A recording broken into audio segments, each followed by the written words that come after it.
The topic of this video is about the structural analysis of Joseph Conrad's novel. We will explain the intrinsic and extrinsic elements of two novels written by Joseph Conrad. The title of the first novel is The Secret Sharer, written in 1910. The next is Freya of the Seven Isles, written in 1912. For the first, the explanation about the intrinsic elements. The Secret Sharer novel has a story about a ship captain who feels unfamiliar with the circumstances around him. He even revealed that he was unfamiliar with himself. It shows that he is not recognizing his self-identity. The theme of this novel is the discovery of identity can be found by sharing thoughts and feelings with other people. Our self-identity is within us, such as character and nature, character and personality. From this novel, we know that a person's personality can be created through interaction with other people. When talking with someone can bring a glimpse into a part of yourself that is assumed to not be owned by someone. Slowly, some hidden traits or personality can emerge. While Freya of the Seven Isles novels has a story about a beautiful and a young girl named Freya. Freya has a relationship with a man named Jasper, but the relationship was interrupted by Hemskirk. He liked Freya, and his cunning managed to thwart wedding plans of Freya and Jasper. So, from this, we can conclude that the theme of this novel shows the reality is that a planned future will not always be achieved. For the next, we will explain about the point of view that Conrad uses in his novels. For The Secret Sharer, Conrad uses the first-person narrator. First-person narrative directly presents subjective experience and feelings of the narrator. The narrator is the main protagonist in this novel, a young captain who has just been appointed captain. While in the Freya of the Seven Isles, he uses third-person perspective. The narrator is an outside narrator, or an anonymous narrator, who gets a letter from an old friend. This letter then brought back the narrator's memories. The memories become the main narration, and the narrator is a participant in various events. He became acquainted with Nielsen and Freya, but there is a narrative change in the story, from the first person to the third person of view omniscient. Next, we are going to talk about the plot for the Secret Sharer novel. The plot consists of exposition, rising action, climax, falling action, and resolution. For the exposition, the captain spotting Legate in the sea. Then the captain pulls him on board and hides him in his room. For the rising action, the captain realizes he can't keep Legate forever because he is a fugitive of murder, so they plot Legate escape. In the climax, the captain and Legate separate, Legate doing his escape that he has to swim to the nearby island. In the falling action, the plan will succeed, even they have to pass the hard obstacle, and the captain can't see anything except his hat that he gives to Legate floating in the ocean. And in the resolution, the captain feels envy for Legate being off the ship and being free, while the captain trapped by loneliness. Next, we are going to talk about the plot for the Freya of the Seven Isles novel. In the exposition, a Danish widower has a daughter named Freya that has a relationship with the owner of Bonito Brig named Jasper Allen. In the rising action, the serenity is disturbed by Hemskirk, a Dutch naval officer who is also interested in Freya. In the climax, Hemskirk interrupts Jasper's gunboat and accuses him of illegal trading, then takes over Jasper's brig to Makassar and wrecks it there. In the falling action, the Bonito puts suspicions of illegal trading by Jasper. Jasper tried to defend himself, but when he makes his confession to the authorities, they refuse to believe him. And in the resolution, Jasper can't do anything more for his future plan with Freya. After getting news of the wreck of the Bonito, Freya becomes ill. Then, she dies of pneumonia.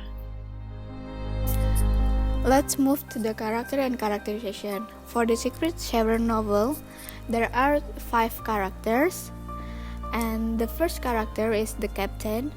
He is a lonely captain and the narrator of the story. The second character is Legate. He is an escaped murderer, but he is an honest murderer. And for the third character is the chief mate. He is a terrible whiskers. For the fourth character is the second mate. He is a young, lazy, and disrespectful. And the last character is Captain Archbold. He is the tracker of the murderous legate.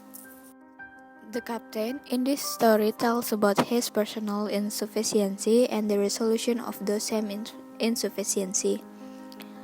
Once he rescues Legate, who is an escaped murderer, he feels a deep bond with the man, like his can be his bestie.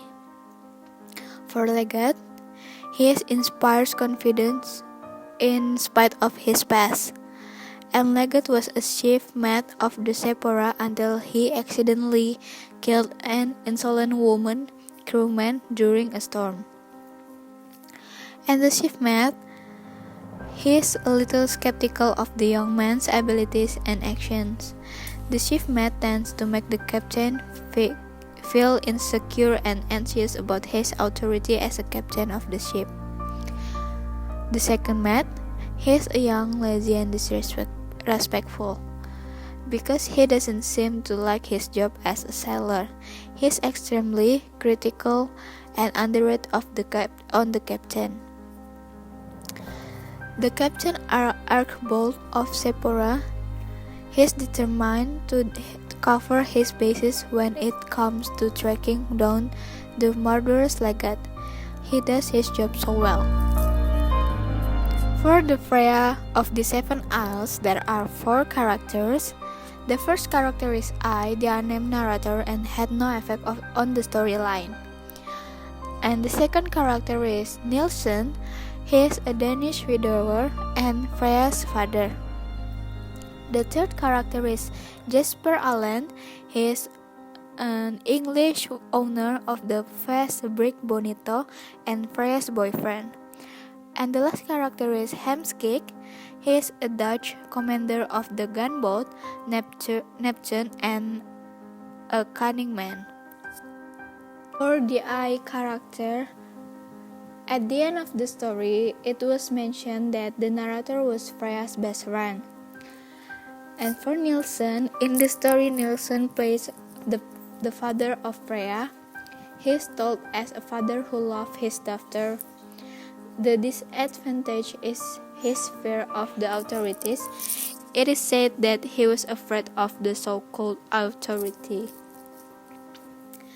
And for Jasper Allen, he is Freya's boyfriend. Jasper is a man who never gives up. He tried to fight for everything when being maligned by Hemskirk. Hemskirk is a Dutch commander of the gunboat Neptune. Hemskirk is the cunning man, and he kissed Freya when he was drunk. He did everything he could to get to Freya from Jasper. Okay, let's move to the setting. For the Secret Sharer novel, the setting is in the sea, precisely in Taisi.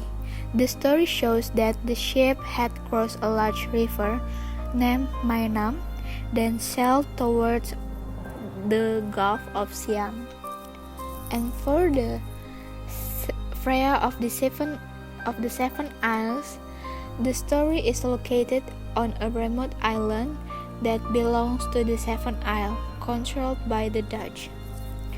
And the setting of time is estimated to occur in the 19th century. Now we move move to the conflict of the two novels. First, in the Secret Share novel, the narrator, who is a young ship captain, experiencing external and internal conflicts, insecurity about themselves and foreign feelings that haunt them become a source of conflict they experience. External conflicts exist when he feels like a stranger to the circumstances around him and his new command, his ship, and his crew.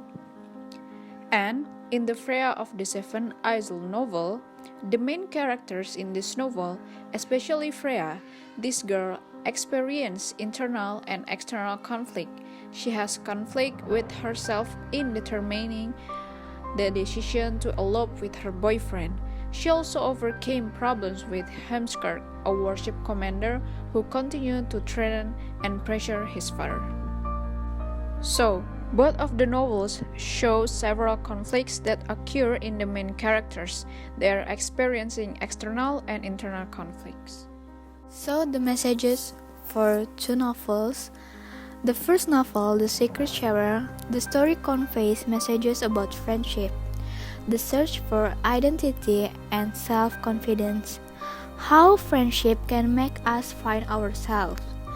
The lonely and estranged captain became confident after meeting with Legate, a self-supporting captain. From this story, we can also learn that not all people with bad backgrounds represent bad people. They can do bad things for some reason. And for this Freya of the Seven Isles, the message is, through the Freya's life story, we can increasingly realize that future plans will not always be achieved and occur according to our wishes. Many problems can occur, and therefore, in the process of life, we should prepare and think of all our decisions and actions to avoid regret later. This novel also shows that the greed to have some will create misery and ruin someone else's happiness. Alright, now we move on to the extrinsic element. In the Freya of the Seven Isles novels, we can find and analyze about the feminism topic from Freya's character. The feminism movement began in the late 18th century. This movement continues to campaign for women's rights and gender equality. Freya is told as a girl who is confident and strong-willed. She wants to get married at the age of 21. From childhood, she had been left by her mother. She only lived alone with his father. That made her become an independent person. She saw that as a woman, she also has a firm stance. Okay, well, that's it from us. Thank you.